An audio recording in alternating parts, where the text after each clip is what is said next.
everyone, my name is Nam, and today I will talk about the main character of the film How to Train Your Dragon, who is a really famous character, Hiccup. Hiccup was the son of the chief of his tribe where he was living, and he was stuck. His father was a very brave like that and really warlike kind of person, but he was not like that. Hiccup was 15 years old on that film, and when the last of the film, he made his tribe a different tribe, a peace and not warlike like the past tribe.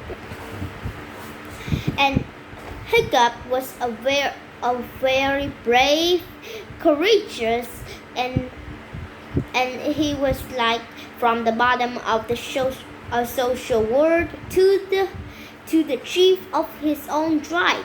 He was really a great man and honorable man.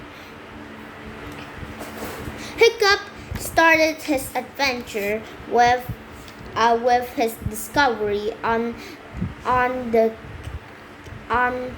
night fury, the most dangerous kind of dragons ever lived. His tribe, Vikings had killed dragons for hundreds of years.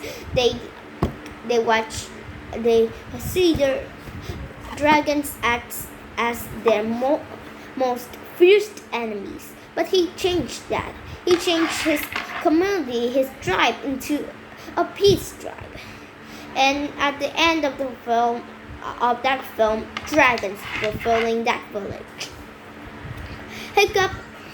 Hiccup found that night fury, which is a clearly pearl black one, and he named him Toothless.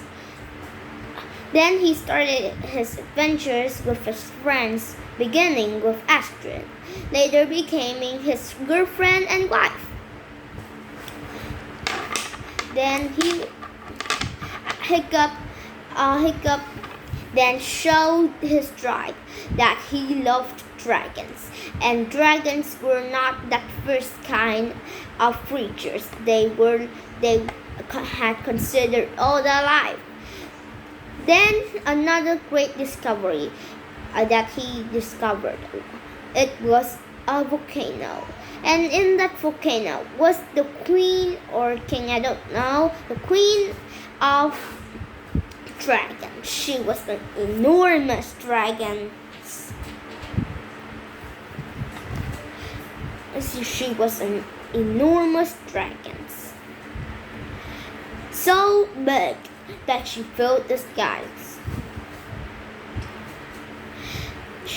Every day the dragons would bring fish and food for her so her could eat. And that is the reason of the dragons raiding the village, just stealing food.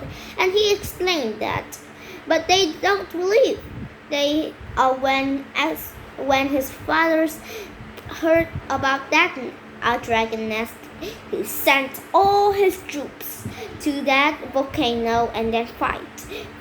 The dragons escaped, but that queen got out and nearly killed all of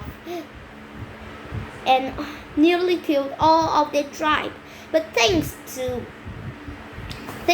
you, to Astrid and her friends, and mostly Hiccup, they had saved the village. So that is my heroic speech about Hiccup. Bye.